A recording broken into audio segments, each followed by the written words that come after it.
Bismillah. Assalamualaikum warahmatullahi wabarakatuh. Alhamdulillahirrabbilalamin. Wassalatu wassalamu ala asyrafil anbiya'i wal mursalin wa ala alihi wa sahbihi ajma'in. A'udzubillahi minasyaitonir rajim. Bismillahirrahmanirrahim. Ya ayyuhallazina amanu taqullaha haqqa tuqatih wa la tamutunna illa wa antum muslimun.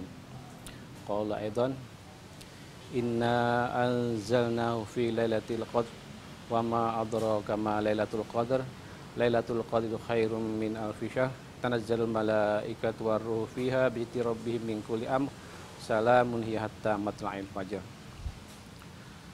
Saudara-saudara yang dirahmati Allah, alhamdulillah kita berjumpa kembali dengan tema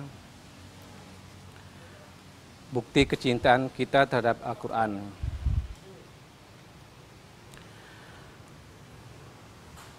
Dalam membuktikan kecintaan kita kepada Al-Quran,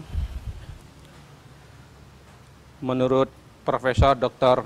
Yunahar Ilyas MA almarhum, yang pernah ditulis salah satu media Islam tanggal 22 Juni 2016,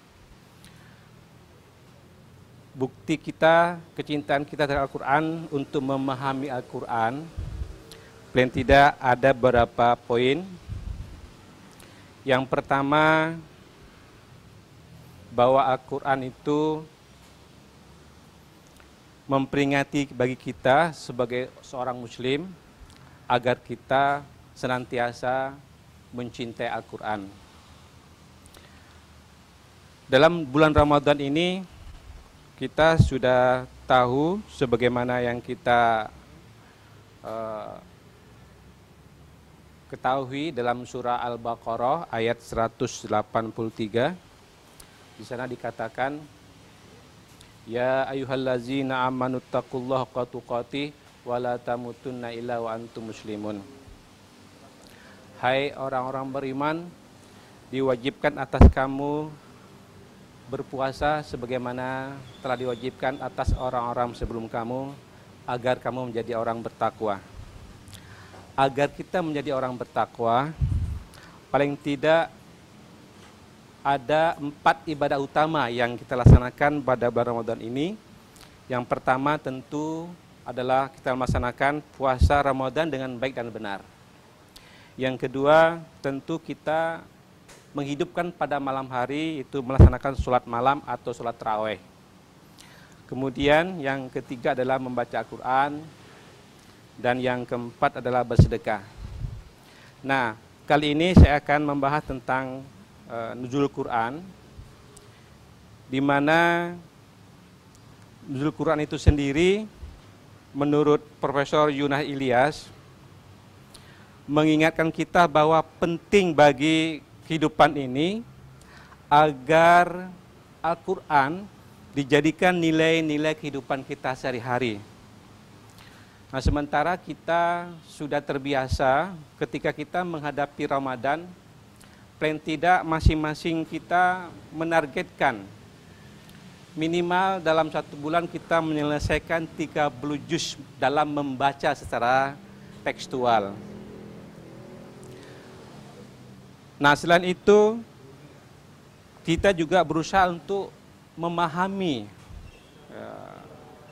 makna-makna atau arti atau tafsirannya supaya kita bisa melaksanakannya dengan sempurna dan baik. Kemudian menurut Profesor Yunahar Ilyas juga, dia berpandangan bahwa momentum nuzul Quran kita jadikan sebagai syiar Islam. Karena dengan maraknya di berbagai macam tempat, di mushola, di masjid, dan di beberapa tempat lainnya, tentu umat Islam menggairahkan momentum ini dipergunakan dengan baik dalam rangka mengkaji Al-Quran dengan baik dan benar.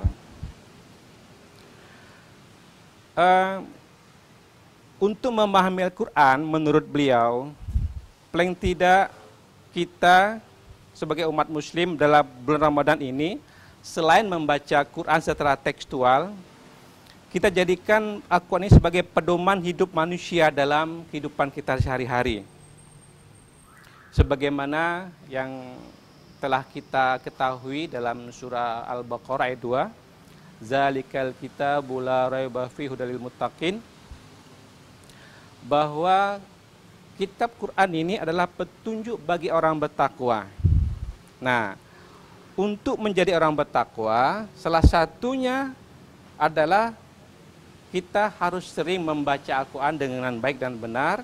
Di antaranya kita membaca secara tekstual dan memahami makna-maknanya.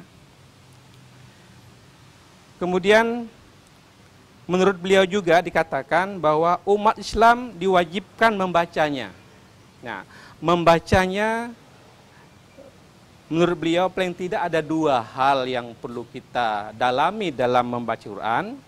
Membaca Quran secara tekstual, kita memperbaiki ilmunya, memperbaiki tata cara bacanya, ilmu tajwidnya, sehingga kita dapat membaca dengan baik dan benar. Kemudian kita juga memahami Quran itu dengan cara membaca secara kontekstual, bisa dalam bentuk terjemahannya maupun dalam bentuk teks aslinya itu dalam bentuk bahasa Arab. Nah, kalau kita sudah memahami Quran ayat demi ayat, tentu akan menjadi penyemangat kita dalam rangka menjadikan Quran ini sebagai nilai-nilai kehidupan kita sehari-hari. Beliau mencontohkan sahabat Nabi, ternyata beliau mengamalkan Quran paling tidak setiap hari 5 ayat Quran. Dan ini tentu kita perlu mencontohkannya. Kalau ada hal-hal dalam perilaku kita yang tidak baik, katakanlah selama ini mungkin kita tidak jujur, selalu berbohong, mari kita laksanakan salah satu ayat Quran itu agar kita selalu berbuat jujur dimanapun. Itu kita dalam posisi apapun kita. Kemudian menurut beliau juga dikatakan bahwa umat Islam wajib membela Al-Quran.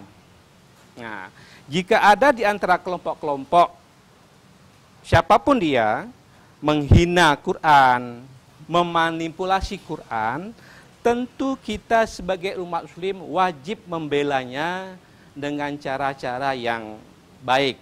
Di antaranya adalah kita kalau ada pemalsuan, tentu kita berusaha untuk meluruskannya. Ketika ada penghinaan, tentu kita untuk berusaha mendialogkannya sehingga tercipta namanya pelurusan kebenaran itu sendiri. Kemudian menurut beliau juga umat Islam wajib membuka diri. Umat Islam wajib membuka hati agar memasuki nilai-nilai Quran dalam kehidupannya sehari-hari. Karena kita tahu bahwa Quran itu adalah petunjuk bagi orang bertakwa, maka tentu kita dijadikan kehidupan Quran itu merupakan kehidupan yang menjadi contoh pedoman. Sebagaimana kita tahu ada pedoman petunjuk berkendaraan. Nah, selama kita menggunakan pedoman petunjuk berkendaraan, tentu kendaraan kita akan awet dan kuat. Nah, sementara petunjuk kita di dunia ini adalah supaya kita selamat dunia akhirat, maka sering-seringlah kita membaca Quran. Kemudian menurut Adi Hidayat, ternyata Quran itu juga bisa dikatakan sebagai sebuah syifa atau penawar atau obat. Sebagaimana dalam Quran dikatakan, wa nunazzilu minal Qur'ani ma huwa syifaa'u wa rahmatul lil mu'minin wa la yaziduz zalimina illa khasara. Kami turunkan dari Al-Quran sesuatu yang menjadi penawar dan rahmat bagi orang-orang beriman. Sedangkan bagi orang-orang zalim, Al-Quran itu hanya akan menambah kerugian. Jadi saudara-saudara yang dirahmati Allah, kalau kita sudah mencintai Quran, kalau kita sudah menjadikan Quran sebagai sebuah kebutuhan, maka dia akan menjadi obat sebagai penawar. Secara jiwa dan secara fisik, Quran itu bisa jadikan penawar obat bagi kita. Karena kalau hati kita tenang, insya Allah fisik kita tenang. Apalagi dalam kondisi sekarang ini, kita menghadapi COVID-19 atau virus corona yang sangat luar biasa menakutkan. Nah, ini dibutuhkan ketenangan. Nah, ketenangan kita seorang muslim bisa didapat dengan banyak-banyak membaca Quran.